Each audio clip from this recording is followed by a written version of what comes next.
estado apuntando sobre edificar sobre la roca.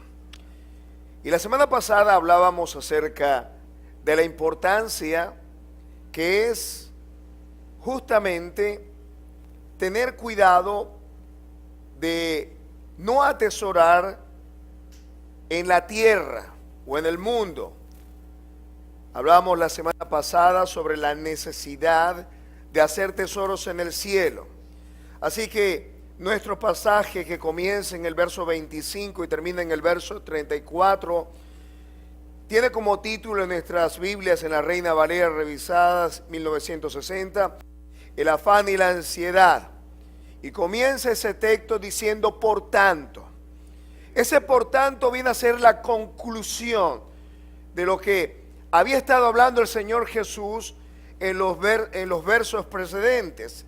Es decir, había hablado sobre que no debiéramos hacer tesoros en la tierra. Había hablado sobre la necesidad también de revisar que nuestro ojo fuera bueno. Y hablamos también, aunque muy por encima, sobre Dios y las riquezas. Jesús en este particular decía que no podíamos servir a Mamón o a las riquezas y a Dios, porque terminaríamos despreciando a uno y apreciando el otro. Así que la conclusión de todo este mensaje comienza el Señor diciendo por tanto, no os afanéis, por tanto. El Señor Jesús dijo, no podéis servir a dos señores, por tanto, no podéis estar divididos en dos pensamientos, por tanto. Dijo el Señor Jesús, no os afanéis.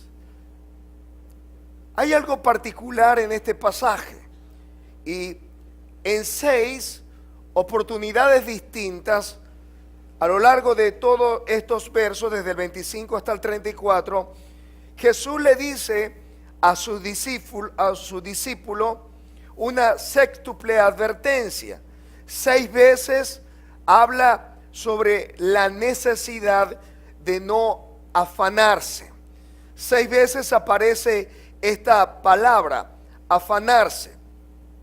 Y fíjense que el número 6 es significativo. El hombre fue hecho en el 6º día. La suma de 1, 2 y 3 es 6. Y 6 está compuesto por 3 más 3. 3 es la manifestación de lo que es consustancialmente sólido. Pero 2 es el número de la división. De tal manera que el número 6 representa todo aquello que es malo de manera manifiesta.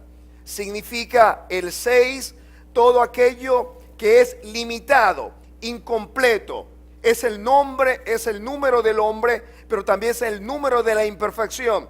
Recordemos que Dios hizo en 6 días, hasta el 6º día hizo al hombre, pero en 7 días, que es el número de la plenitud, hizo toda obra. Fue pues el 7º día que Dios descansó de todas sus obras.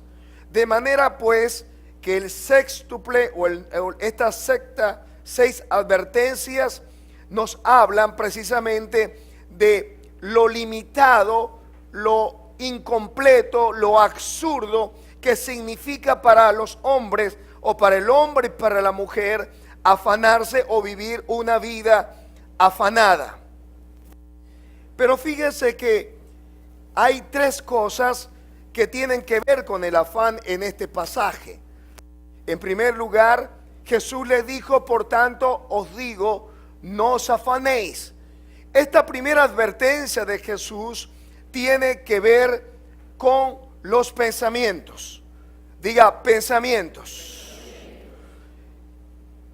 La palabra del Señor dice en el libro de Proverbios que como el hombre es en sus pensamientos, así es él. Hemos estado hablando también en prédicas anteriores cómo es importante manejar bien nuestros pensamientos. Jesús hizo referencia primeramente al hecho de que todo aquello que se produce en nuestra vida justamente tiene su origen en nuestros pensamientos. Jesús le dijo: no os afanéis por vuestra vida, que habéis de comer o que habéis de beber, ni por vuestro cuerpo, que habéis de vestir. ¿No es la vida más que el alimento y el cuerpo más que el vestido? El verso 26 dice: mirad las aves del cielo, que no siembran, ni ciegan, ni recogen en graneros, y vuestro Padre Celestial las alimenta. ¿No valéis vosotros mucho más que ellas? Verso 27. ¿Y quién de vosotros podrá, por mucho que se afane, añadir a su estatura un codo? Y por el vestido, ¿por qué os afanáis? Considerad los lirios del campo, como crecen, no trabajan ni hilan. Verso 29. Pero os digo que ni aun Salomón con toda su gloria se vistió así como uno de ellos. Y si la hierba del campo, que hoy es y mañana se echa en el horno, Dios la viste así, ¿no hará mucho más a vosotros, hombres de poca fe? Verso 31. No os afanéis, pues, diciendo. ¿Se da cuenta? Primero, el proceso de la acción, antes de que se pueda gestar, está allí en lo profundo del corazón y tiene su manifestación cuando comenzamos a declarar con nuestros labios lo que hay en nuestro corazón. Se cuenta de un doctor llamado Dubois. Este cuenta que un prisionero había sido condenado a muerte. Se le vendaron los ojos y se le dijo que le habrían de cortar la arteria en su brazo derecho. Así que un grupo de médicos se le puso alrededor para observar cuánto tiempo tardaría en morir. Se le ligó el brazo hasta aquí, hasta el codo, y luego se le pasó una navaja por la piel, pero fíjese esto, sin hacerle ninguna herida, y se dejó correr a través de un tubo agua, la cual iba cayendo en una vasija puesta debajo del brazo. El preso, que estaba con los ojos vendados, escuchaba cuando el agua caía, pero él pensaba que era su sangre. Los doctores en tanto comentaban sobre la debilidad del pulso. Decían: mira, se está debilitando el pulso. Y sobre el estado del supuesto prisionero a medida que se desangraba. El prisionero creyó tan confiadamente todo lo que los doctores aseguraban, que su sistema nervioso se paralizó. Se afectó de tal manera que se le paralizó el corazón. Pensando que se estaba desangrando, murió realmente de ansiedad y de miedo. De esto se han hecho muchísimas pruebas. Algunos han hecho algunos experimentos con relación a esto, y basta solamente con que nos asalte una gran preocupación para sentir que nuestro corazón late con fuerza. El Señor le dijo a sus discípulos: no os afanéis. Y seguramente al considerar estas cosas en este pasaje, veremos que son legítimas las preocupaciones por el vestido, por la comida, por la bebida, por la casa y cuanta cosa nos podamos imaginar. Son legítimas estas preocupaciones. Sin embargo, el Señor llama la atención. Hay 6 amonestaciones en este pasaje que nos invita el Señor a cuidar nuestros pensamientos. Aquí el Señor en el verso 31 nos lleva al siguiente nivel de preocupación, y es cuando nosotros comenzamos a declarar con nuestra boca nuestras preocupaciones. Job tenía también en su corazón preocupaciones, y él pudo declarar a sus amigos: que las cosas que él temía, esas cosas le sobrevinieron. Los temores subyacen allí en lo profundo de nuestro corazón de manera legítima o ilegítima. Hay quienes les tienen miedo a las alturas, a lugares encerrados. Hay quienes temen perder la salud y caer enfermo. Hay quienes temen no ser queridos, amados o respetados. Pero el Señor nos llama la atención en el sentido de que debemos tener un cuidado especial en nuestros pensamientos, en la forma de declarar las cosas que hay en lo profundo de nuestro corazón y más concretamente sobre las cosas del mañana. El verso 34 dice que no nos debemos afanar por el día de mañana. Hay quienes no terminan de disfrutar el tiempo presente porque sencillamente están pensando en el día de mañana y dejan de disfrutar y no pueden abrazar, no pueden sonreír, no pueden gozar de la alegría y de la paz, del gozo y de la emoción que significa haber conocido a nuestro Señor como Salvador y como Redentor. Hay una sextuple advertencia, y esta advertencia, 6 veces nombrada por el Señor, debe recordarnos que toda vez que nuestra vida está asaltada por afanes, por preocupaciones, debemos recordar que esta sextuple advertencia no es sino la expresión de todo aquello que nos hace incompleto, que nos limita, que nos hace imperfectos delante del Señor, que no nos hace aptos para recibir todo lo que Dios tiene para nuestras vidas. ¿Por qué hay o existe una orden de no afanarnos? Para poder nosotros entender esta advertencia de nuestro Señor Jesucristo, debemos entender cuál es el propósito, la razón, el motivo por lo cual le dijo a sus discípulos y a aquellos que le escuchaban que no se afanaran.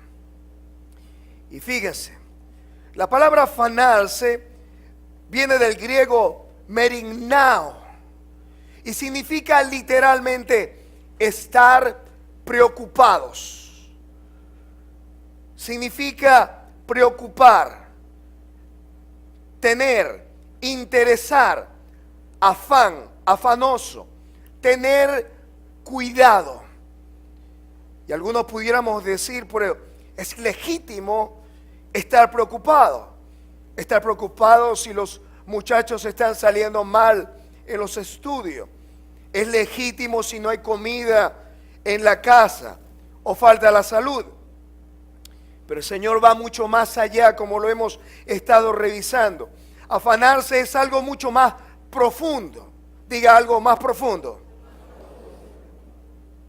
Estar preocupado viene de la palabra merignao, pero ella a su vez proviene o deviene del verbo merigna, que significa distracción. Fíjese esto, distracción, pero más específicamente partir, significa compartir, significa desunir, diferenciar, dar una parte, significa dividir. ¿Qué hacen las preocupaciones? Sencillamente divide nuestra mente. ¿Qué hace el afán? Sencillamente lo que hace es que nos desune, nos quita la paz, nos saca del centro del Señor. Afanarse significa literalmente repartir. Cuando nosotros tenemos una mente dividida, porque estamos en cuerpos presentes hoy en la iglesia, pero una parte de nosotros quedó en casa, quedó con los hijos, quedó con la comida, quedó con el afán, quedó con aquellas cosas que dejamos en la casa. Estamos entonces en presencia de una preocupación. Estamos en presencia de un afán. La lengua española, el diccionario de la lengua española dice que afanarse significa dedicarse a un trabajo o a una tarea con mucho empeño e interés. El Señor Jesús le dijo a sus discípulos, por tanto, Él estaba considerando a sus discípulos la idea sobre tener un corazón recto, dirigido al Señor. Y ellos sabían de qué les estaba hablando. Justamente de amar a Dios con toda su mente, con toda su alma, con todo su corazón y con todas sus fuerzas.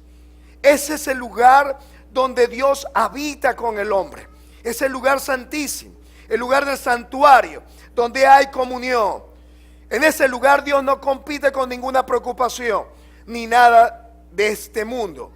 Por eso es que la palabra del Señor nos dice en este texto, no os afanéis toda aquella cosa o aquellas cosas que nos saca, que nos retrae, que divide, que nos separa de la comunión con el Señor, constituye un obstáculo para ver el reino del Señor y su justicia. Nuestro Padre Celestial sabe justamente todo lo que nos pasa. No os afanéis.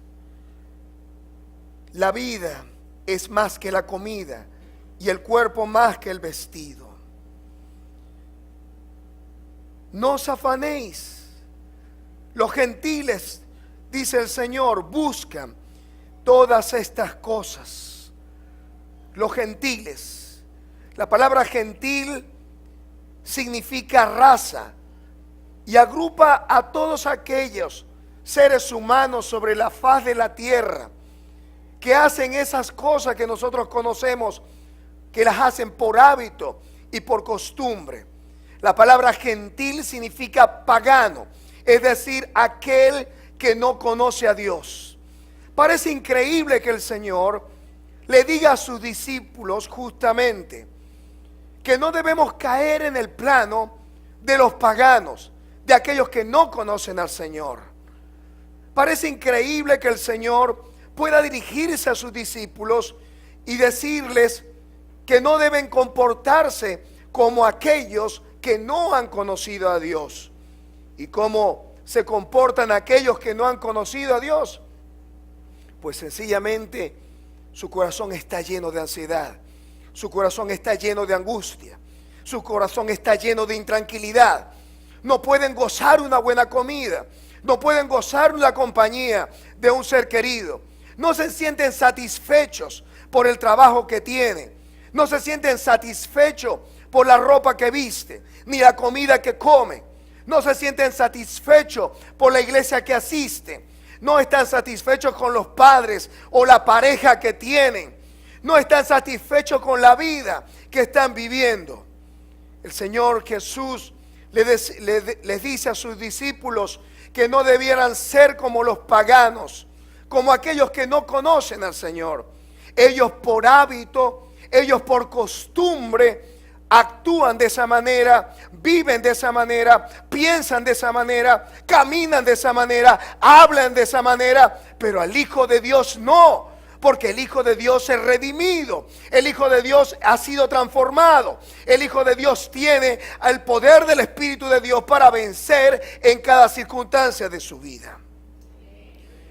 Hay un llamado de Dios y ese llamado es un llamado solemne. Y este llamado tiene que ver con buscar el reino de Dios y su justicia. ¿Cómo reconocer nosotros que estamos afanados?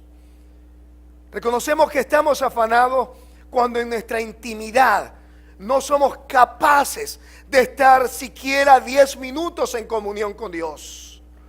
¿Por qué?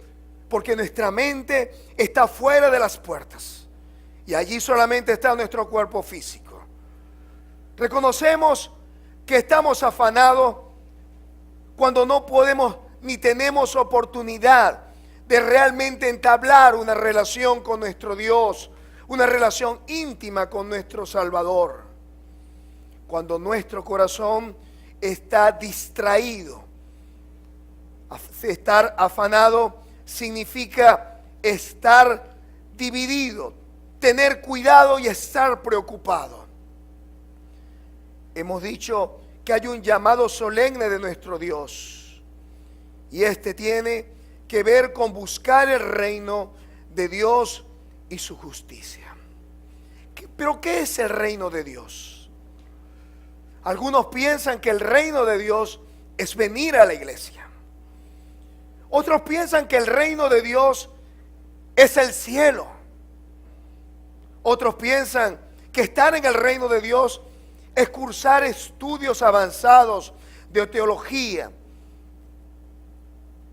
Algunos piensan que estar en el reino de Dios es ser ministro o estar militando en las cosas de Dios o de la iglesia. No es eso lo que nos enseña el reino de Dios en la Biblia, tal cual como nos lo presenta el reino de Dios en la Escritura.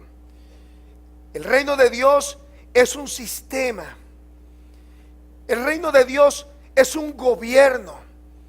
El reino de Dios es un dominio sobre un territorio, los cuales están compuestos con pensamientos, con una forma de vida, con principios, con leyes, con fundamentos. El reino de los cielos no es hacer esto o dejar de hacer aquello. El reino de Dios tiene que ver con un ámbito, tiene que ver con la potencia de nuestro Dios, con el régimen que Dios ha establecido para todos los hombres. Es el gobierno, es el dominio de Dios, donde Jesús es rey, donde cada uno de los creyentes somos, además de hijos, somos súbditos. Es además un lugar donde Él ha establecido una constitución llamada las Sagradas Escrituras, donde ha establecido leyes y principios que tienen que ver con la siembra y la cosecha, que tiene que ver con buscar y hallar, que tiene que ver con amar para ser amado, perdonar para ser perdonado. Tiene que ver con actuar en fe, con creer en fe y hacer aquellas cosas que para los hombres son imposibles. El reino de Dios es el gobierno y el dominio de Dios, donde Él ejecuta su voluntad, pero que esté esperando que un hombre y una mujer se levante para establecer su reino en la tierra. El reino de los cielos es el lugar espiritual, no físico, donde Dios desea alcanzar las almas, donde Dios desea sanar los cuerpos, donde Dios desea libertar al cautivo, donde el Señor desea que cada persona conozca de su verdad. El reino de los cielos es el gobierno y el dominio de Dios, donde Él es Rey soberano, Rey de reyes y Señor de señores. Amén.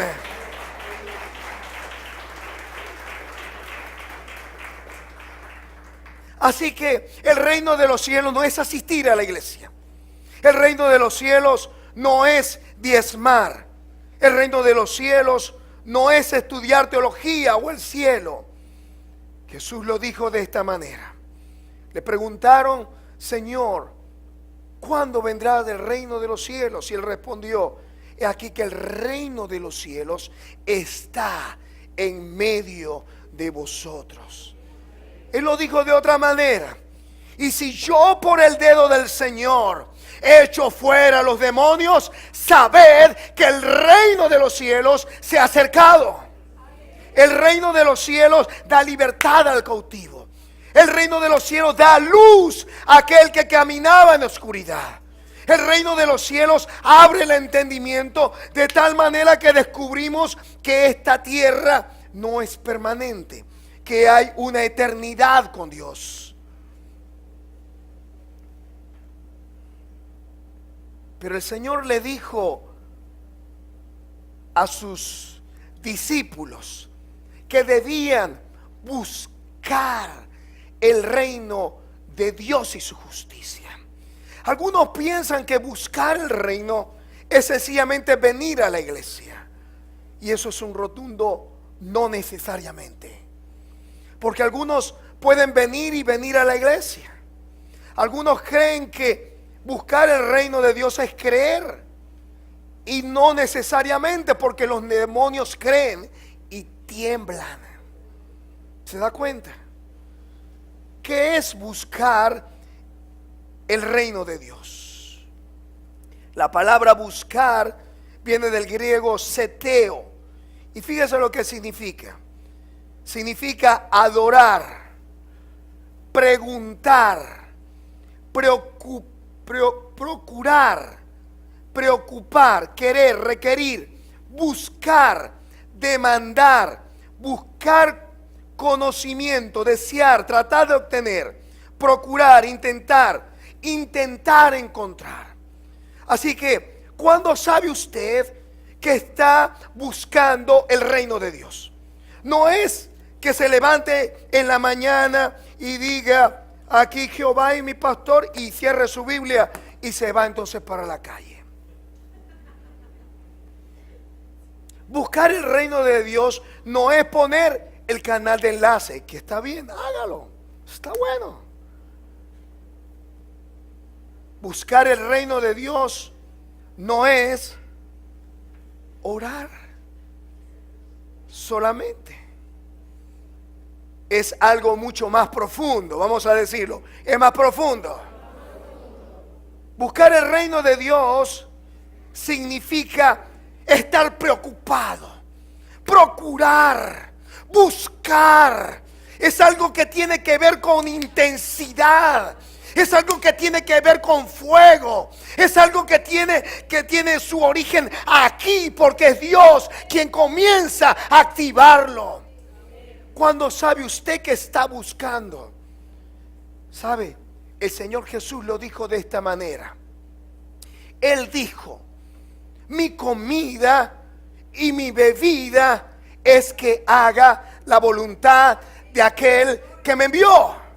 ¿Sabe? Cuando usted está buscando, cuando usted sabe que lo más importante para su vida es Dios y su reino. ¿Sabe? Cuando usted sabe que comenzó a buscar y sabe que lo va a encontrar, cuando usted no pueda estar tranquilo, cuando usted no pueda hallar reposo, cuando usted esté preocupado por saber cuáles son los principios que deben gobernar su vida.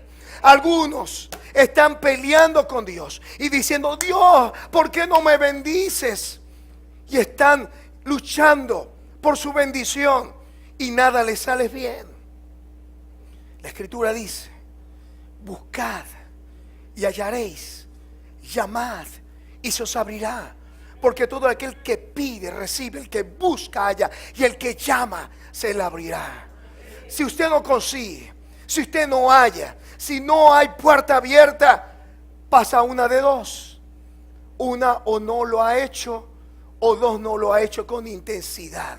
Pero la Biblia dice que todo aquel que pida ha de recibir, y todo aquel que busca ha de hallar. Porque Dios es bueno, no es como nosotros. Porque si nosotros, siendo malos, sabemos dar buenos regalos a nuestros hijos, cuánto más nuestro Padre Celestial dará buenas cosas a los que se lo pidan. Buscar significa tratar de encontrar la ubicación de algo. ¿Sabe? Cuando comenzamos nosotros a desentrañar los principios, las leyes, todos los preceptos, las normas contenidas en este libro sagrado, comenzamos a descubrir los principios, las leyes, los fundamentos que gobiernan el reino de los cielos. Hemos estado hablando en días pasados sobre que no debemos odiar, sino que debemos amar a nuestros enemigos, bendecir y no maldecir. Hemos estado hablando sobre la oración, sobre el ayuno, sobre dar limosna. Son principios del reino. Pero algunos están esperando que Dios se le abra así. De pronto, ¿sabe? Eso sería maravilloso. Que se abra el cielo. ¡Pum! Y una luz. ¡Pum! Hijo mío, te he estado llamando. Hermano, no va a pasar. ¿Sabe? Hay principios. Hay fundamentos. Usted no va al carro y saca las llaves y antes de llegar al carro no se enciende y el carro se va, ¿verdad que no? Pasa. Se han visto casos, pero yo no lo he visto.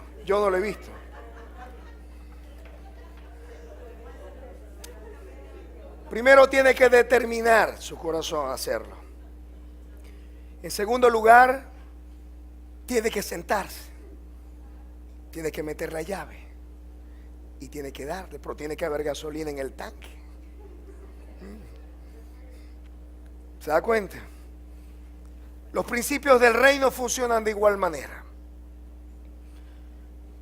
Si queremos buscar, debemos hacerlo con afán.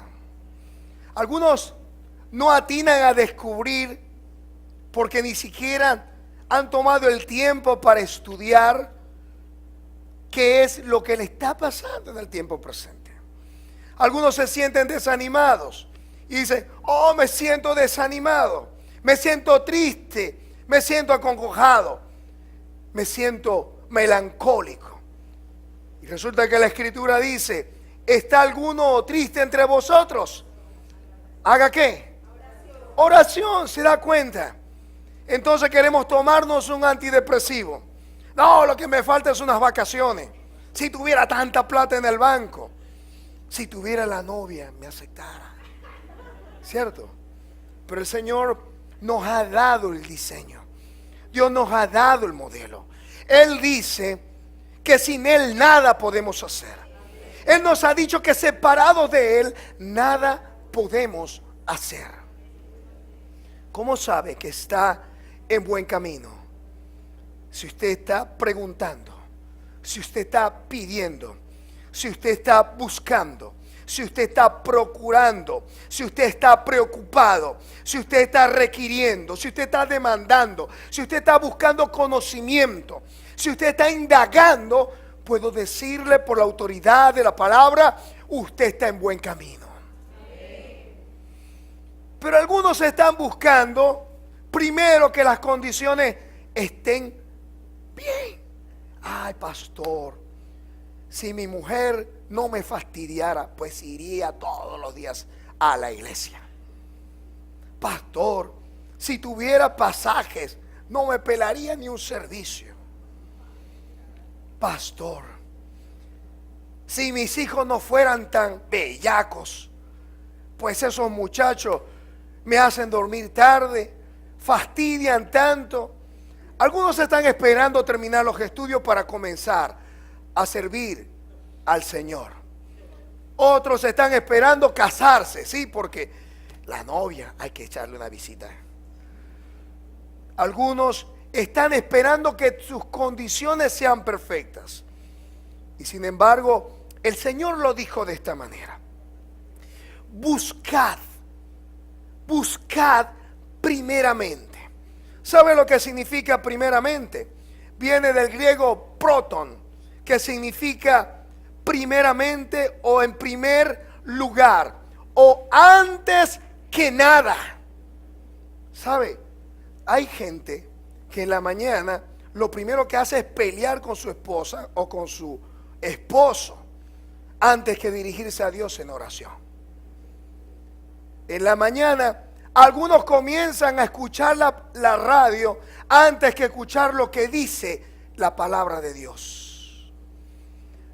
Algunos en la mañana comienzan a llenar su mente de negativismo antes que buscar la palabra de consuelo y la palabra de fe que Dios nos ha dado. El Señor Jesús dijo: buscad primeramente, es decir, antes que nada. Así que pudiéramos nosotros buscar el consejo en los expertos, buscar en internet. ¿Ve? Hay mucha internet en este tiempo, pero el Señor dijo: buscad primeramente, es decir, en primer lugar, antes que nada, primero que todo, antes, al principio, anteriormente. Algunos compran la casa y después le consultan a Dios. Le dicen sí al novio o a la novia y después consultan a Dios. ¿Se da cuenta? Y entonces, después que todas las cosas están enredadas, que se metió en el negocio que Dios no le dio permiso, después que se metió en la aventura que se quiso aventurar a hacer, entonces vienen con las tablas en la cabeza y dicen: ay, Dios mío. El Señor Jesús dice: buscad primeramente, antes que nada, primero que todo, al principio, anteriormente. Y fíjese que este primeramente tiene que ver con tiempo, con lugar, con orden o con importancia. ¿Qué es lo importante en tu vida? ¿Qué es lo más importante en tu vida, amado hermano y amigo que me oyes en esta mañana? Esa es la gran pregunta. ¿Cuál es lo más importante que hay en tu vida? ¿A qué le estás dando prioridad? ¿Y cómo sabemos a lo que le estamos dando prioridad? Tú lo sabes. ¿Qué es lo que primeramente tú estás buscando? ¿Estás buscando primeramente que las cosas estén arregladas? ¿Estás buscando primeramente que tu esposa o tu esposo o tu novia o tu novio o lo que sea, o peor es nada, estén las cosas bien para tú buscar el reino de Dios y su justicia? Primeramente significa antes. ¿A qué le estamos dando prioridad en nuestra vida?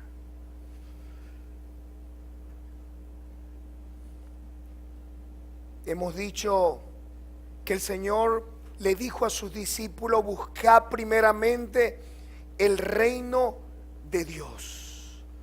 ¿Qué significa buscar el reino de Dios? El significado de reino ya lo dijimos. Hablamos de rey, hablamos de territorio, hablamos de constitución, de ciudadanía, de leyes, de privilegios, de código de ética, de armada, de seguridad económica, una cultura social. Estamos hablando que el reino de los cielos, como lo hemos dicho, tiene que ver con la voluntad de un Padre que está en los cielos, que es Rey. De esto hablaba el Padre nuestro cuando le dijo a sus discípulos: y vosotros cuando oréis, decid así: Padre nuestro que estás en los cielos, santificado sea tu nombre, vénganos tu reino. ¿Se da cuenta? Más de 100 veces el Señor habla acerca del reino. Solo 2 veces Jesús habló de iglesia dentro del contexto griego, pero más de 100 veces habló de reino.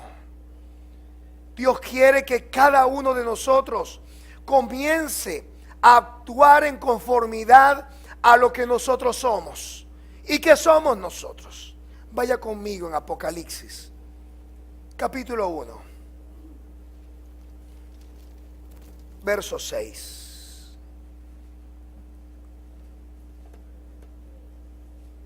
Y ya vamos a terminar.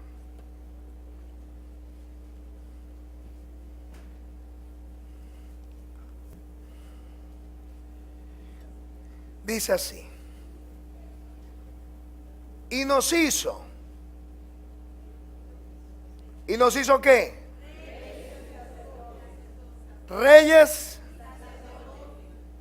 ¿Para quién? Su Padre. A Él sea gloria e imperio por los siglos de los siglos. Amén. ¿Qué dice Él? ¿Que vamos a ser reyes? No. ¿Nos qué? ¿Tiempo? Tiempo. Tiempo. Así que usted es rey. Usted es sacerdote. Dios es su rey. Él es rey de reyes. Pero Él nos hizo ¿qué? Reyes y sacerdotes. Dígale que está a su lado: tú eres rey.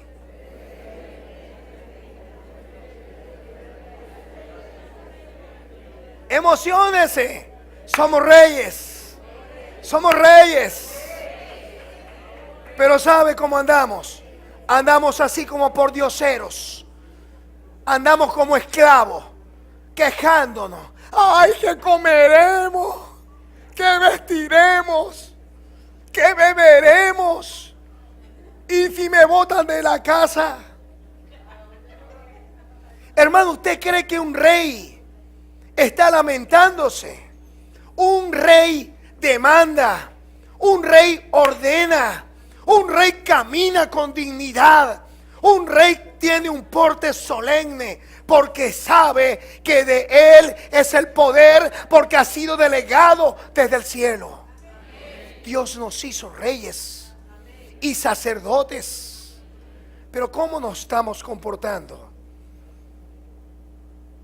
Buscad primeramente el reino de Dios. Este reino tiene un rey. Pero ¿cuántos de nosotros nos sometemos a ese rey? ¿Sabe? Algo tan sencillo: los diezmos y las ofrendas. Y a algunos les cuesta meterse la mano en el bolsillo. ¿Por qué? Porque todavía el bolsillo es inconverso. ¿Se da cuenta? ¿Sabe cuándo tú sabes quién gobierna tu vida? ¿Sabes cuándo sabes quién es tu rey? Cuando no eres capaz de honrar al Señor con tus bienes. Ahí está. Ahí está. ¿Sabes cuándo tú sabes quién te gobierna? Cuando en la mañana tú prefieres que tu mujer te pelee y tal y no vienes a la iglesia porque, bueno, ella es la que gobierna. Que no me gobierna a mí. ¿Sabes quién gobierna tu vida? ¿Quién es rey de tu vida? Aquello que ocupa, capitaliza tus pensamientos. Ese es tu rey. Pero la Biblia dice que somos reyes y tenemos un rey de reyes y señor de señores llamado Jesucristo. Él es nuestro rey. Él quiere gobernar dentro de tu territorio. ¿Sabe? Nosotros dijimos que éramos la sal de la tierra en una prédica pasada. ¿Se acuerdan? Que éramos luz del mundo. Y hay una acción pasiva y una acción activa. Como sal tenemos una acción pasiva, pero como luz tenemos una acción activa. Dios quiere que donde nosotros estemos, el reino de los cielos nos acompañe. De tal manera que la influencia del rey, la influencia del dominio, la influencia del gobierno pueda afectar a cada hombre, a cada mujer. Que al poner nuestras manos sobre los enfermos sean sanados. Que aquel que esté triste pueda recibir consuelo. Que aquel que esté acongojado pueda sentir gozo y alegría sabiendo que hay esperanza. Él quiere que nosotros entendamos que hay una constitución que necesitamos obedecer, que es la palabra de Dios. Pero queremos que la bendición nos acompañe, nos persiga. ¡Ay, que me alcanza! La bendición de Dios, gloria. Y no queremos obedecer. Equivaldría a lo mismo que enviar un embajador para Bobure o para África y aquel hiciera lo que le da la gana. Pero resulta que la República Bolivariana de Venezuela tiene unos estatutos, tiene unas leyes. Así que ese embajador se tiene que comportar con dignidad, tiene que hacer lo correcto, tiene que tener una conducta consona con su nacionalidad y consona con su mandato. Algunos quieren tener las bendiciones de Dios, pero ¿sabe? Siguen mintiendo, siguen diciendo malas palabras. No dígame si quiere.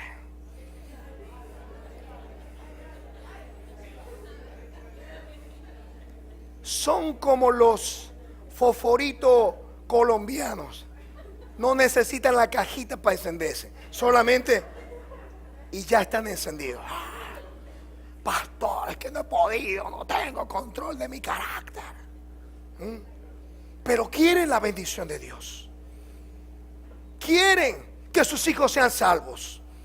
Quieren que su esposa o su esposo venga a la iglesia. ¿Cómo va a venir si no respetan el código, no respetan las normas, no respetan la constitución de los cielos llamada las Sagradas Escrituras?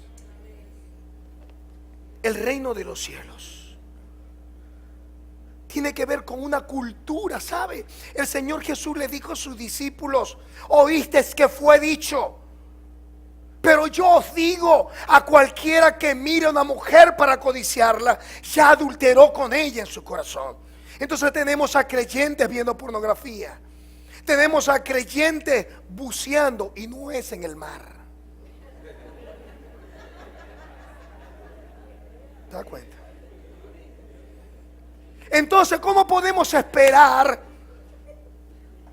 los beneficios del reino de los cielos si estamos caminando a espaldas de Dios?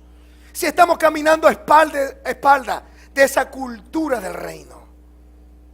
El problema de nosotros es que creemos que el reino de los cielos es una religión.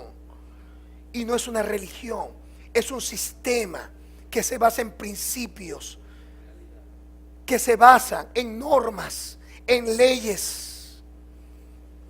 Buscad primeramente el reino de Dios y su justicia. Cuando hablamos de justicia, hablamos de salvación, porque mucha gente cree que merecen y otro tanto cree que no merecen. La noticia es que ninguno merecemos, que todo se debe a Jesús y su sangre, que todo se debe a la salvación que Él obró por nosotros. Su justicia significa rectitud, restaurar el derecho, obrar con justicia, gobernar con imparcialidad.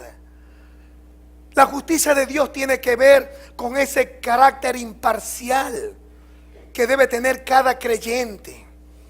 La justicia de Dios tiene que ver con juzgar con justo juicio, no hacer juicios o prejuicios, sino tener una medida correcta para todas las cosas, en cuanto yo estimo a los demás y yo me estimo a mí mismo.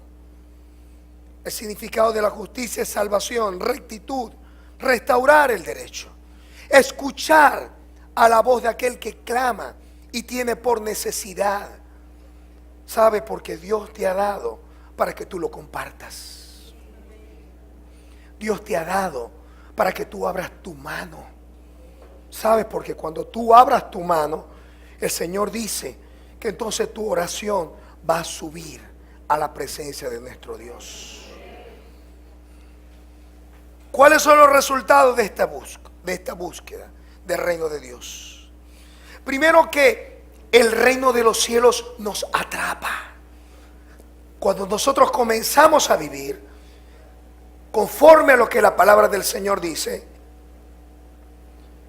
comenzamos entonces a experimentar cosas que antes no experimentábamos. Comenzamos a sentir la presencia de Dios. Comenzamos a sentir el gozo y la paz. ¿Sabe por qué no hay paz en el corazón? ¿Sabe por qué no hay gozo en la salvación? ¿Sabe por qué no disfruta el evangelio? Sencillamente porque no ha caminado conforme a los principios del reino de los cielos.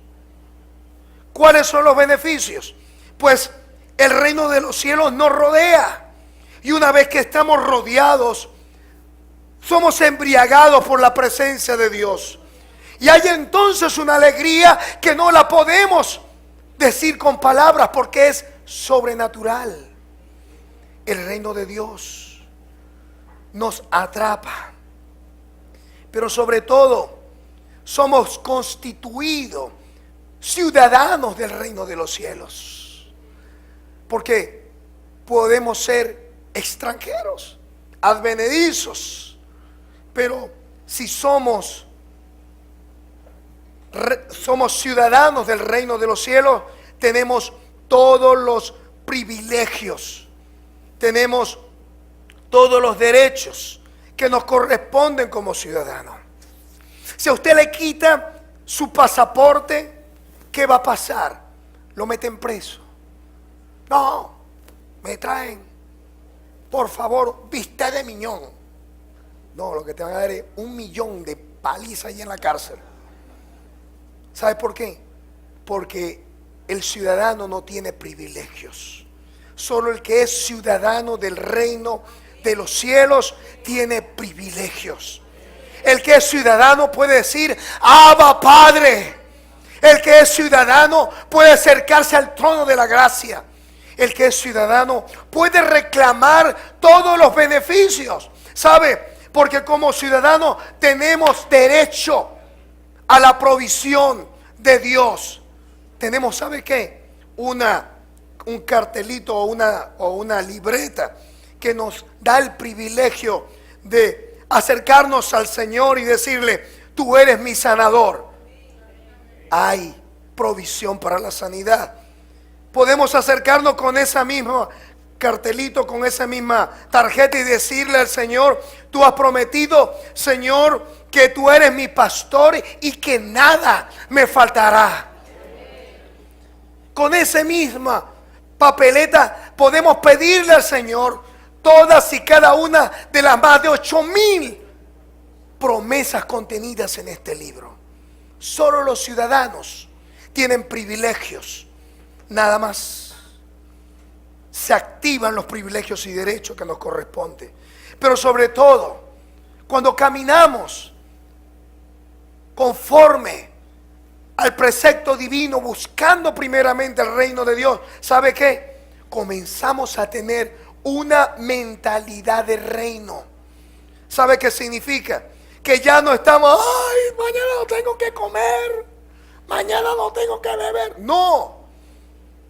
Comenzamos a descubrir que todos los beneficios de la Escritura vienen sobre nuestra vida. ¿Y qué es lo que conseguimos? Conseguimos una distinción de quiénes somos. Leíamos en Apocalipsis: somos reyes, somos sacerdotes. Nos distinguimos de los demás porque no nos estamos quejando, no nos estamos llorando o lloriqueando.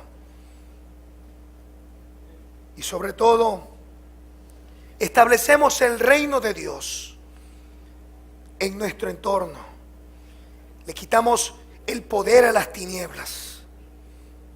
Oramos por los enfermos y son sanados. Le damos una palabra de consuelo a alguien y recibe luz y recibe vida. Obtenemos salvación, sanidad, liberación y prosperidad. ¿Sabe por qué?